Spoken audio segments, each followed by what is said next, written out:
안녕하세요. 오늘도 저의 강의를 필요로 해주셔서 감사합니다. 저번 시간에는 주절을 꾸며주는 부사절로 사용되는 if에 대해서 마무리를 해보았는데요. 오늘은 if 자체를 명사 덩어리로, 그러니까 명사절로 사용하는 방법에 대해서 이야기를 해보려고 합니다. 함께 천천히 공부해봐요.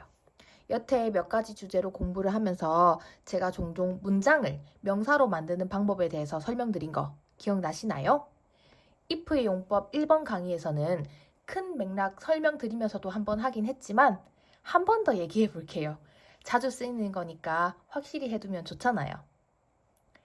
문장을 명사로 만들려면 일단 완전한, 괜찮은 문장이 하나 있어야겠죠. 괜찮은 문장이라는 것은 1형식부터 5형식까지의 주어나 동사, 목적어, 보어 등과 같은 요소가 하나도 빠지지 않은 문법적 오류가 없는 문장을 말합니다.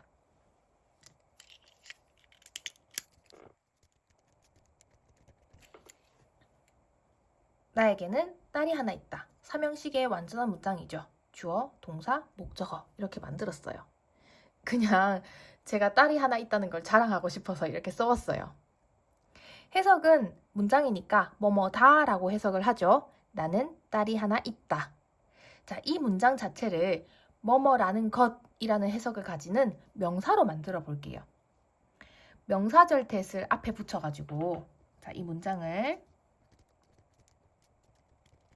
자, 이렇게 쓰면 나에게 딸이 하나 있다는 것 이렇게 문장이라는 품사에서 명사절로 바뀐 거예요. 여러분들 이 명사라는 것이 갑자기 어렵게 느껴지실 수도 있어요. 처음 우리가 명사를 배울 때 사물의 이름, 사람의 이름, 그리고 그것을 대신해서 부르는 말. 그러니까 예를 들어서 책상 혹은 민지라는 아이가 있다면 책상은 그것, 민지는 그녀 이런 식으로 명사를 배우잖아요. 그런데 부정사, 동명사, 그리고 이런 명사절 만드는 것들을 하다 보면요. 처음 배웠던 명사라는 것과 같은 걸 하고 있는 게 맞나? 이런 생각이 들 수도 있어요. 간단하게 생각하세요. 책상을 그것이라고 말하는 것처럼 뭐뭐라는 것이라는 맥락은 일단 명사예요. 내가 딸이 하나 있다는 것, 맛있는 어떤 것 이런 식으로요. 자, 이렇게 문장을 명사로 만든 뭐뭐라는 것 덩어리를요. 명사가 갈 수 있는 주목보 자리에 넣어 볼게요.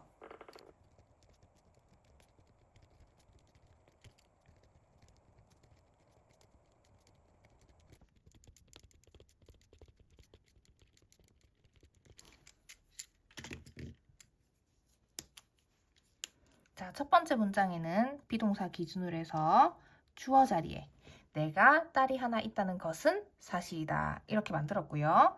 두 번째 문장에서는 알다라는 동사 뒤 목적어 자리에 을을이라는 조사를 붙여서 그들은 내가 딸이 하나 있다는 사실을, 그것을 안다. 이렇게 만들었어요. 마지막 문장은 주어 자리에 사실은 무엇이다?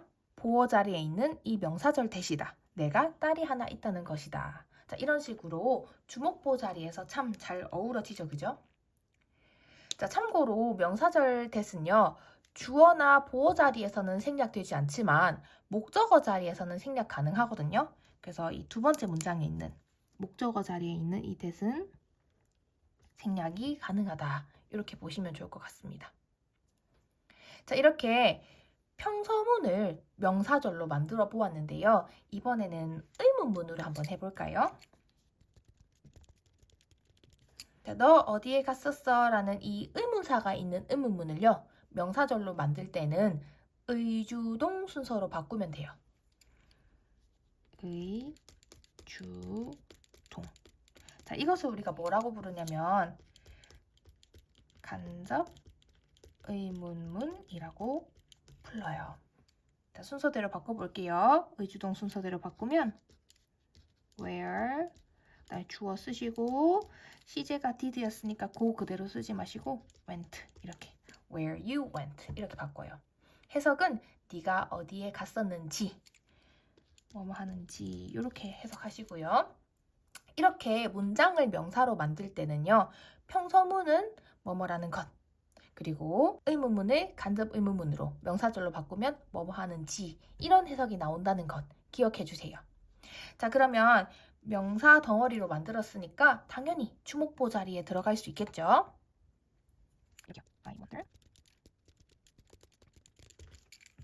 자, 나는 궁금하다. 무엇이? 목적어 자리에 있는 이 명사절의 내용이 네가 어디에 갔었는지가 궁금하다. 이렇게요. 자, 근데 만약에 이것이요, 두 사람이 나눈 대화라면요. 예를 들어서 A가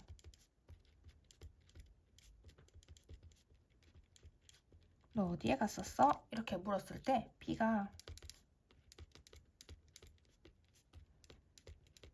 한번 맞춰봐. 이런 식의 대화 속에서 나온 내용이라면요. 네가 어디에 갔었는지. 자, 이런 식으로 너라는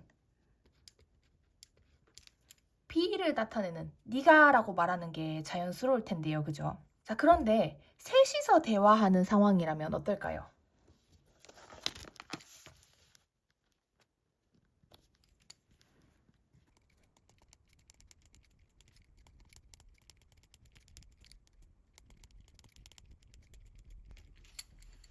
자, 이렇게 셋이서 A와 B가 C가 어디에 갔는지가 궁금한 상황이라고 가정을 해본다면요. 어떤 장소로 간 당사자, 그러니까 A가 너라고 지칭하는 사람은 C가 되잖아요. 그죠? 자, 그러니까 그녀, 여자라고 설정했으니까 그녀라고 되겠죠. 그죠? 자, 그래서 where you went가 아니라 자, 이런 상황을 고려해서 그녀가 어디에 갔는지 이렇게 만들 수가 있어요. 그래서 문장을 장문하면 그들, 그러니까 A와 B는 궁금해합니다. 무엇을? 그녀가 어디에 갔는지를 궁금해한다. 자, 이렇게 만들 수가 있겠네요. 그러니까 이런 식으로 주체를 잘 정해줘야 돼요. 이 부분은 제가 나중에 직접합법, 간접합법에 대한 강의를 만들게 된다면 한번 자세하게 다뤄보도록 할게요. 자, 아무튼 중요한 부분은 의문문은 의주동 순서로 바꿔서 의문문을 명사절로 만들 수 있다. 이것이에요. 자, 그런데 의문문 중에서는 자, 이렇게 where처럼 의문사가 없는 의문문도 있잖아요. 자, 너 행복해? 자, 이런 식으로요. 자, 그러면 의문사가 없으니까 의주동 순서에 명사절로 만들 수가 없는 걸까요?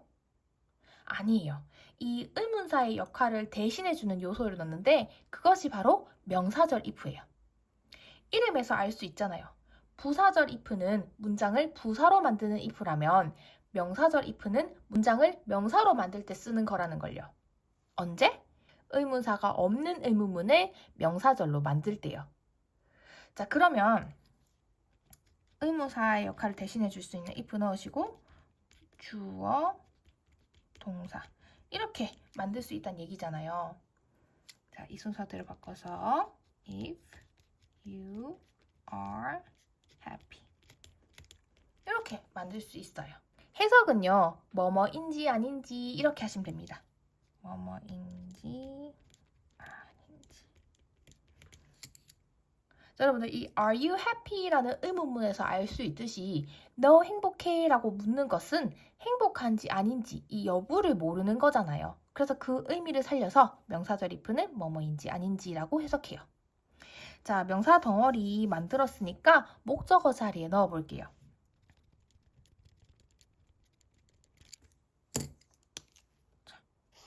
동사 뒤 목적어 자리에 보이시죠?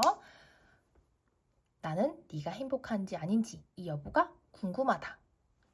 자, 요것도요. 아까 설명했던 것처럼 두 사람의 대화라면 A가 너 행복해? 이렇게 물었어요. 자, B는 지금 행복한지 아닌지 모르는 상황이죠. 자, 이런 식의 둘의 대화라면 you라고 지칭하는 것이 자연스럽겠지만요. 만약에 이 둘이 아니라 셋 A가 너 행복해? 이렇게 물었는데 B도 그 사실이 궁금한 상황이에요.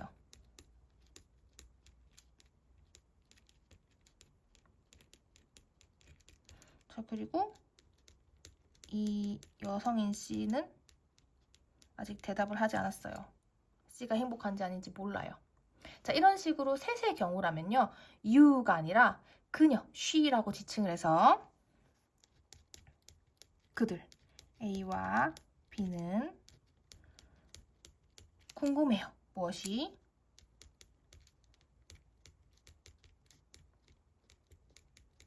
그녀가, 이 C가 행복한지 아닌지 궁금해요. 이렇게 만들 수 있겠죠. 그래서 이런 식으로 사용하시면 되겠습니다.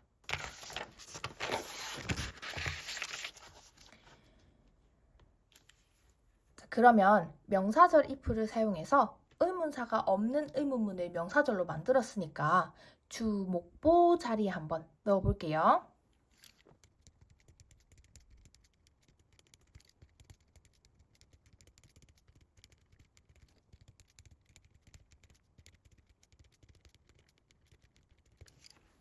자, 제가 이렇게 적었어요. 첫 번째 문장에는 동사 다음 목적어 자리, 네가 행복한지 아닌지가 궁금하다.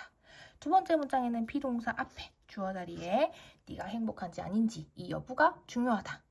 마지막 문장에서는 비동사 뒤 보호 자리에 중요한 것은 네가 행복한지 아닌지다. 이렇게 제가 작문을 한번 해봤는데요. 여기서 함정이 있어요. 이 세 문장 중에서 틀린 문장이 있거든요. 자, 바로 두 번째. 명사절 if를 주어 자리에 쓴 경우예요. 이 문장은 틀렸어요. 그런데 의미적으로는 필요하잖아요. 네가 행복한지 아닌지 이 여부가 중요한 거야. 이렇게 말은 하고 싶은데 명사절 if를 주어 자리에 못 쓴다니. 자, 이때 이 문제를 해결할 수 있는 것이 바로 같은 의미를 가진 whether이에요. 자, 여기 쓴 if 대신에 Whether you are happy is important 이렇게 쓰시면 맞는 문장, 문법적으로 맞는 문장을 만들 수 있어요. 이렇게 해석적으로는 뭐뭐인지 아닌지로 같지만요. 조심해서 사용해줘야 되는 명사절 if와 whether 좀 더 자세하게 어떤 차이가 있는지 알려드릴게요.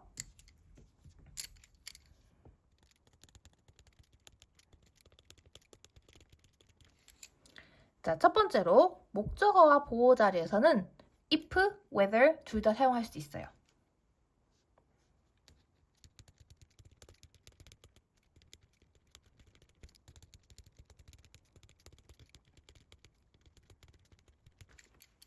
자, 첫 번째 문장에 목적어 자리에 if, whether, 두 번째 문장에 보호 자리에 if, whether 둘 다 사용 가능합니다. 자, 이 네 가지 경우 모두 문법적으로 오류가 없어요. 자, 그리고 이때 여러분들이 한번 살펴보시면 좋을 부분이 있어요. 우리 부사절 if 공부할 때 현재 가능성 있는 일이나 가까운 미래에 일어날 법한 일을 보여줄 때 단순 가정법 썼던 거 기억나시죠?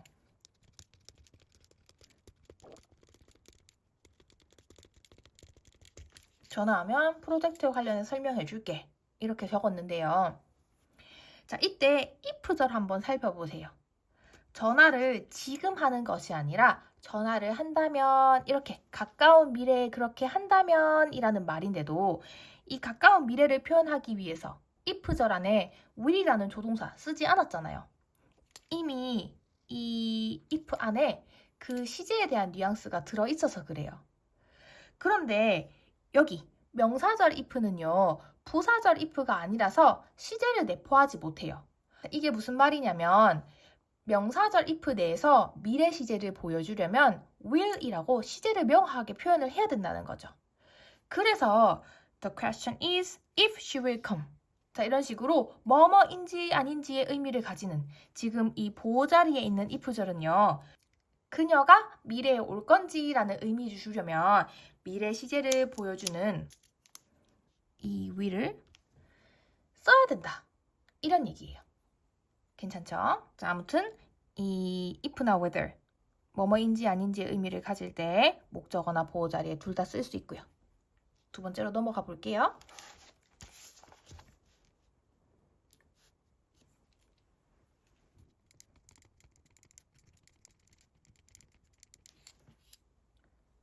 주어 자리에서는요. 명사절 if를 쓰지 않고 대신에 whether를 사용해요.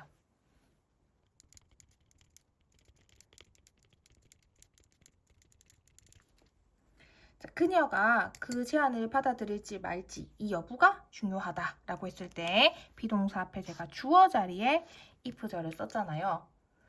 주어 자리에는 명사라 하더라도 if절을 사용하지 않아요. 그래서 맞는 문장으로 바꿔주려면 이 if 대신에 whether를 써서 whether she will 이렇게 만들어줍니다. 의미도 같고 if도 명사절을 만들 수 있다고 하면서 왜 명사가 갈 수 있는 주어 자리에 못 가는지 여러분들 어렵게 느껴질 수도 있어요. 하지만 우리 이전에 부정사의 명사적 용법이랑 동명사 비교했던 거 기억나시나요? 좀 더 명사의 역할을 잘 할 수 있는 동명사가 전치사 뒤에도 가고 더 명사의 품사를 명확하게 가지고 있었잖아요. if와 whether도 같아요. whether이 더 명사로서의 정체성이 분명하기 때문에 더 많이 쓴다. 이렇게 보시면 좋을 것 같습니다. 자, 그리고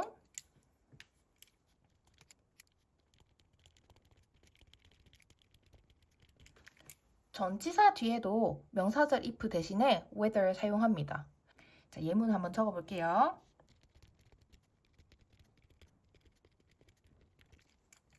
자, 우리는 얘기를 했다. 무엇에 관련해서? 그녀가 올지 말지 이 여부에 관해서 이야기를 했다. 라고 했을 때 자, 여러분들 여기 about 전치사 보이시죠? 전치사 뒤에는 if 못 써요. 그래서 이 if 대신에 whether로 바꿔서 자, 같은 의미지만 좀 더 확실한 명사로서 whether로 바꿔줍니다. 전치사 뒤에는 더 명사 느낌이 강해야 돼요. 자, 그리고 간단히 넘어가서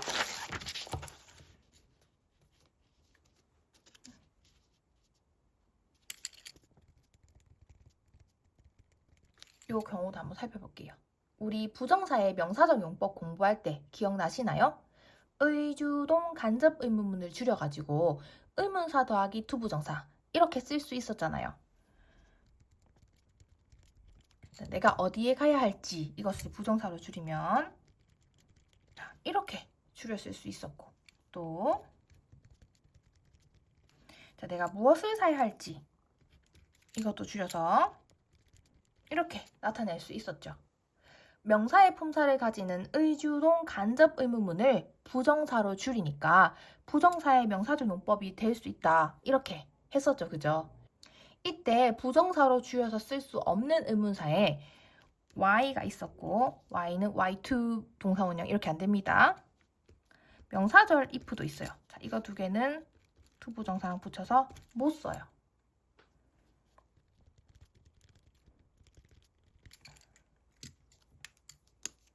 동사리, 목적어 자리에 명사로서의 역할을 하는 의문사 더하기 투부정사 덩어리 썼잖아요. 갈지 말지 결정하지 못했다. 뭐 이런 얘기인데 자, 이때 if, 명사절 if는 부정사와 같이 쓸 수가 없어서 이 if 대신에 whether를 사용합니다. whether to go. 그래서 갈지 말지 결정할 수가 없다. 자, 이 whether to go, 의문사 더하기 투부정사니까 원래는 의주동 순서에 이런 간접 의문문이었겠죠. 자, 이렇게 늘려서 사용해보면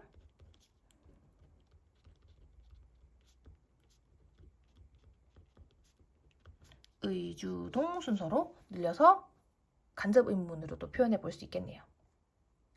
자, 이렇게 명사절 if와 좀 더 명사로서 안정적인 whether의 차이점을요. 보기 쉽게 표로 정리를 해본다면 다음과 같습니다. 자, 이렇게 명사절 if는 목적어와 보어자리 이렇게 두 가지 갈 수 있지만 whether 같은 경우에는 명사가 갈 수 있는 포괄적인 거진 모든 자리 주목보호 자리도 갈 수 있고 전치사 뒤나 부정사 앞 의문사 더하기 투부정사로 사용할 수 있다. 이렇게 whether는 다 가능합니다. 표를 한 번에 외우려고 하기보다는요. 자주 보다 보면 자연스럽게 익숙해질 것 같아요. 그래서 여기까지가 명사절 if에 대한 내용이에요. 이전에 만들어 본 if 용법에 관련된 표가 이렇게 완성이 됐어요. 우리 그때 표 한번 만든 거 살펴보시면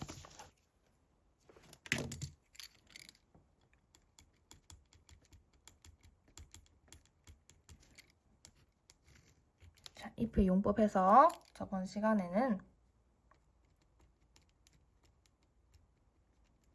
문장을 부사로 만드는 부사절 if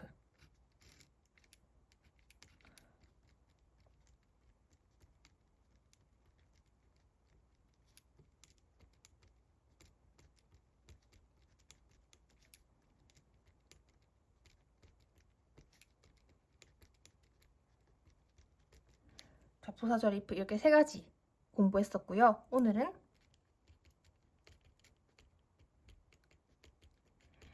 명사절 if에 대해서 공부를 했죠. 그죠? 그리고 그 안에서 우리가 약간 소주제로 본다면 if와 whether의 뭐 비슷한 점과 뭐 다른 점 이런 것들도 한번 살펴보았습니다. 부사절 if를 공부했던 내용을 떠올려 보시면서요. 부사절 if와 명사절 if의 차이는 어떤 게 있는지, 자, 그리고 명사절 if와 whether의 차이는 또 어떤 것이 있는지 각자의 스타일에 맞게 정리를 해보시면 좋겠어요. 다음 시간에는 이 if 가정법 이외에 여러 가지 가정법에 관련된 번외편 강의를 들고 올 예정입니다.